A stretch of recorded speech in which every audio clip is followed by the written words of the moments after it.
Dan sudut pak.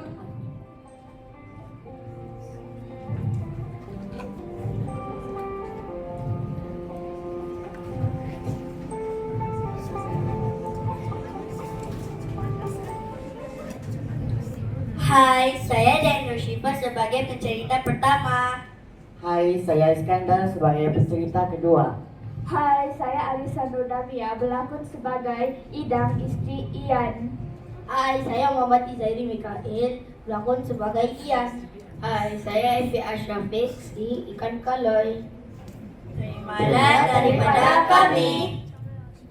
Tuah Siramin, karya Arhamzah II, penulis yang berasal dari Western Beaufort. Beliau dilahirkan pada 2 Februari 1957. Buku ini diterbitkan oleh Buku Bahasa, Dewan Bahasa, dan Pustaka pada tahun 2008. Buku ini terdiri daripada 159 muka surat dan mengandungi 15 buah cerita rakyat Sabah yang kaya dengan unsur nasihat untuk memberi pendidikan, akhlak, dan moral khasnya kepada golongan remaja. Pada hari ini, kumpulan kami memilih kisah Istri yang Tamak, halaman 22 buku ini. Ayo dengar dan saksikan kami, kumpulan teater SKPP Smart.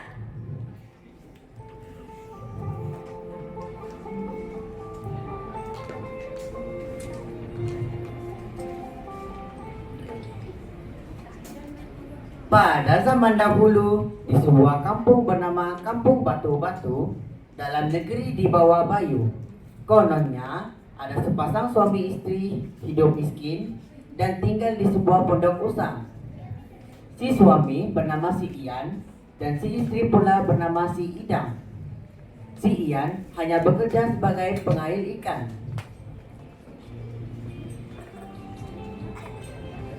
Pada suatu hari, si Ian pergi ke hulu sungai hendak mengail ikan.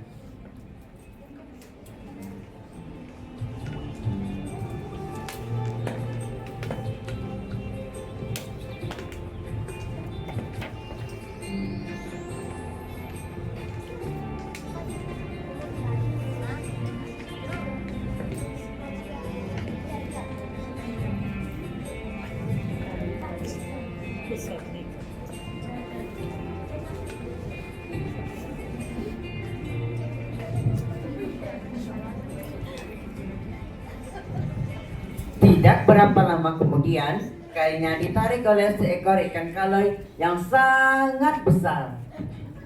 Wah, besar ikan kala ini. Kalau aku dapat jual, tentu berat dan banyak duit aku akan dapat. Wahai manusia yang baik hati, tolonglah lepaskan saya.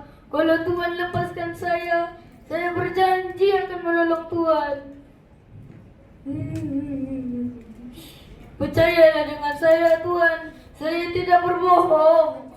Saya akan menepati janji.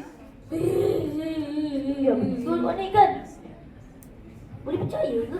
Kata-kata boleh percaya ke kata-kata kau ni? Ikan je pun.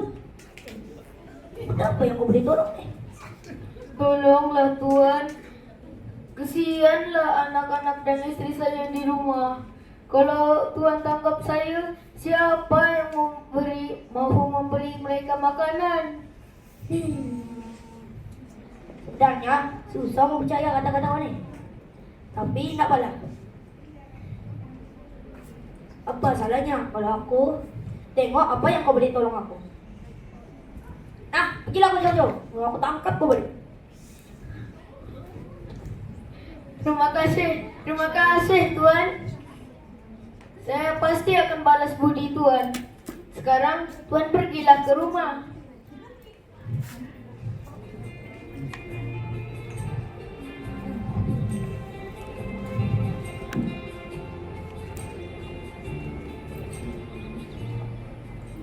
Maka si Ian pun melepaskan ikan kaloi itu.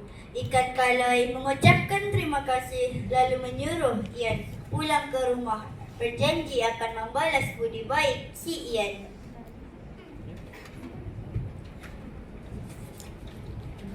Apabila si Ian pulang ke rumahnya, alangkah terkejutnya dia apabila didapatinya pondoknya telah bertukar menjadi sebuah rumah yang besar dan cantik. Isterinya juga berasa hairan dengan kejadian aneh itu. Si Ian pun menceritakan segala-galanya kepada si istri. Ha, kanda, Dinda ada idea. Apa kata kanda berjumpa balik dengan ikan kalo itu? Ya betul Dinda nih. Ya betul Dinda nih. Betul kamu pergi berjumpanya lagi. Kanda, itulah kanda tiada wawasan. Begini kanda, kita sudah ada rumah besar, rumah cantik, tapi kita tiada harta benda. Bosanlah macam ni. Apa kata kali ini kanda pergi minta pada ikan kalau itu harta? Pergilah kanda, kalau kita sudah kaya nanti orang akan hormat pada kita. Kanda juga yang senang nanti. Kan Kaloy! Oi Kan Kaloy! Mana kau? Kan Kaloy! Kan Ya, Kaloy! Saya sudah tahu segala-galanya. Sekarang Tuan baliklah ke rumah. Bye!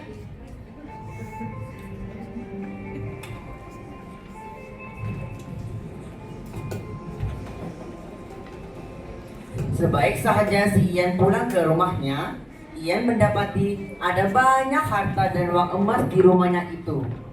Istrinya sangat gembira dengan harta yang banyak itu. Kekayaan mereka menjadikan si Idang berpikir untuk menjadi berkuasa dan dihormati. Kanda. Apa lagi kali ini? Jangan! Anda tidak mau?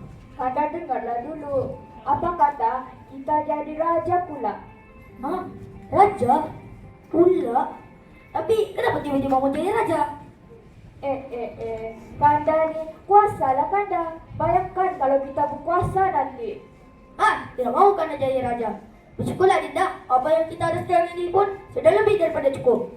Alah, nanti Kanda lah jadi rajanya. Dinda jadi permaisuri. Nanti orang akan hormat dan sembah pada kita. Kan seronok? Kan? Akhirnya, setelah didesak oleh istrinya, si Ian pun dengan terpaksa pergi berjumpa ikan Kaloy demi memenuhi permintaan istrinya. Seperti biasa, karena ingin membalas budi, ikan Kaloy bersetuju memenuhi permintaan si Idang.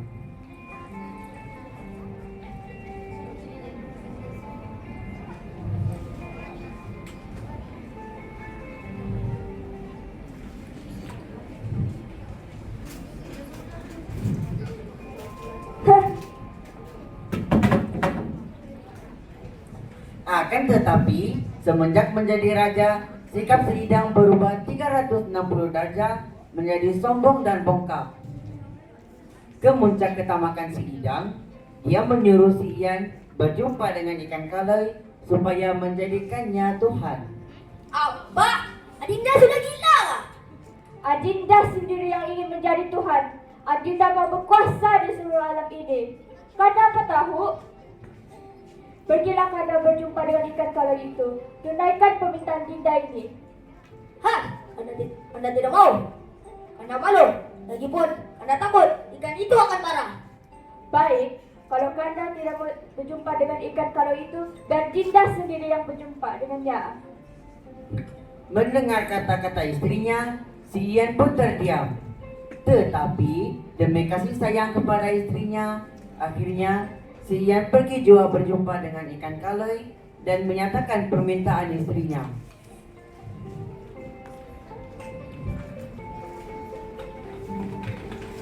Kaloy, oi Kan Kaloy. Kalau kau tak timbul pun, tak apa-apa. Sebab kalau kau timbul, aku malu nak cakap. Apa tuh yang cakap berbelit-belit nih? Kalau kau timbul, salah aku cakap. Wahai Kan Kaloy, ini bukan permintaan aku, tapi istriku. Dia mau menjadi tuan. Apa? Tuhan. Apa? Tuhan. Apa? Tuhan? Cih, istri kamu itu memang tamak. Tidak syukur apa yang ada. Sekarang Tuhan pulanglah.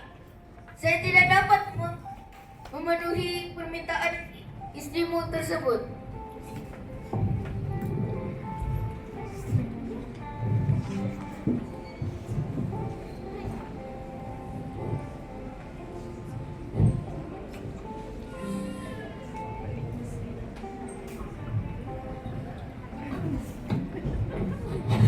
Kemudian ikan kalai itu pun menghilangkan dirinya buat selama-lamanya.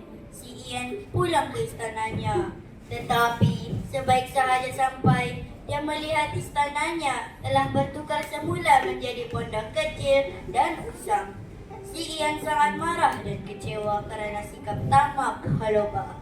Pengajaran daripada kisah ini adalah kita haruslah sentiasa bersyukur kepada Tuhan dengan apa yang kita miliki, sebagaimana hadis Nabi. Man lam yashkuril qalil lam yashkuril katsir. Barang siapa yang tidak mensyukuri yang sedikit, maka ia tidak akan mampu mensyukuri sesuatu yang banyak. Sifat tamak hanya akan merugikan diri sendiri, seperti dalam peribahasa, orang tamak selalu rugi, seperti anjing dengan bayang-bayang.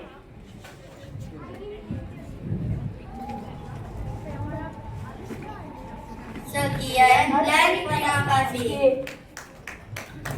Terima kasih kumpulan SKPP Small. Berikan tepukan kepada mereka. Ikan kaloi, oh ikan kaloi. Thank you.